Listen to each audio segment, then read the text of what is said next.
అందరికీ నమస్కారం. ఆంధ్రప్రదేశ్లో ప్రభుత్వ ఉద్యోగాల కోసం ఎదురుచూస్తున్న వాళ్లందరికీ ఒక పెద్ద good news. Fireman, jail warder ఉద్యోగాల గురించి ఒక ముఖ్యమైన అప్డేట్ వచ్చింది.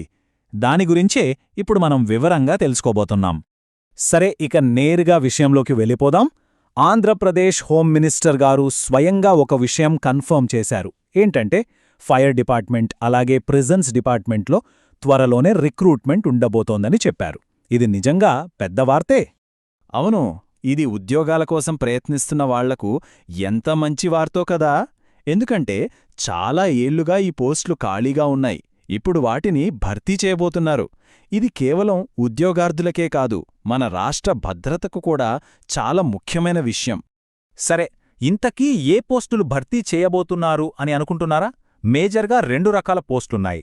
ఒకటి జైళ్ల శాఖలో వార్డర్ పోస్టులు, 2 ఫైర్ డిపార్ట్మెంట్లో ఫైర్మెన్ పోస్టులు. ఈ రెండిటిపైనే మెయిన్గా ఫోకస్ ఉంది.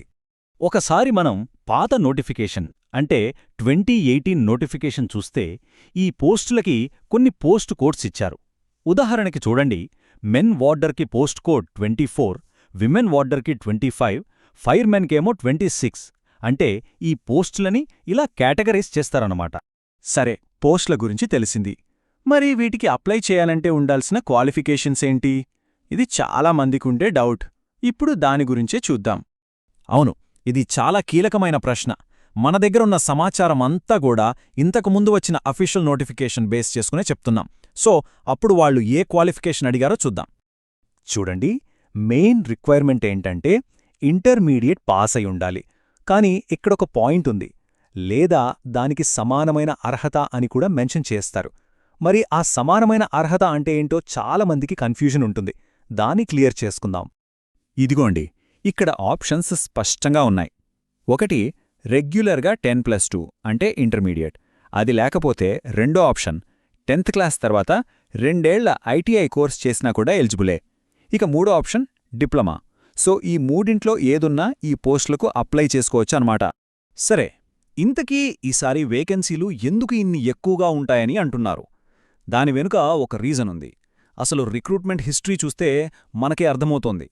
ఇక్కడ టైమ్లైన్ చూస్తే మనకొక క్లారిటీ వస్తుంది. చూడండి, 2018లో కానిస్టేబుల్ నోటిఫికేషన్తో పాటే ఫైర్మ్యాన్, వార్డర్ పోస్టులను కూడా భర్తీ చేశారు. అంతా బానే ఉంది. కానీ 2022లో వచ్చిన కానిస్టేబుల్ నోటిఫికేషన్లో కేవలం సివిల్, ఏపీఎస్పీ పోస్టులు మాత్రమే తీసుకున్నారు. ఫైర్మ్యాన్, వార్డర్ పోస్టులను వదిలేశారు. ఆ గ్యాప్ వల్ల ఏమైంది? ఈ డిపార్ట్మెంట్లో వేకెన్సీలు అలా పేరుకుపోయాయి.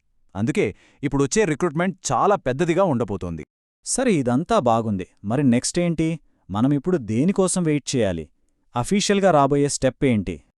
ఆ తర్వాతి అడుగే ఈ జాబ్ క్యాలెండర్. అవును, ఈ పోస్టులన్నిటినీ ప్రభుత్వం త్వరలో ప్రకటించబోయే జాబ్ క్యాలెండర్లో అధికారికంగా లిస్ట్ చేస్తారని గట్టిగా నమ్ముతున్నారు.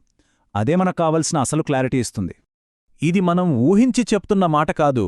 గత నెలలోనే మంత్రి నారా లోకేష్ గారు జనవరిలో జాబ్ క్యాలెండర్ విడుదల చేస్తాం అని చెప్పారు. అంటే దీనిపై ప్రభుత్వం నుంచి ఒక క్లియర్ ఇండికేషన్ అయితే ఉంది. సో రిక్రూట్మెంట్ షెడ్యూల్ అతి త్వరలోనే రాబోతోందన్నమాట. ఇదండి రాబోయే ఫైర్మ్యాన్, జైల్ వార్డర్ రిక్రూట్మెంట్కి సంబంధించిన పూర్తి వివరాలు. ఇంతకాలం ఎదురుచూసిన ఈ అవకాశం ఇప్పుడు మన ముందుకొస్తోంది.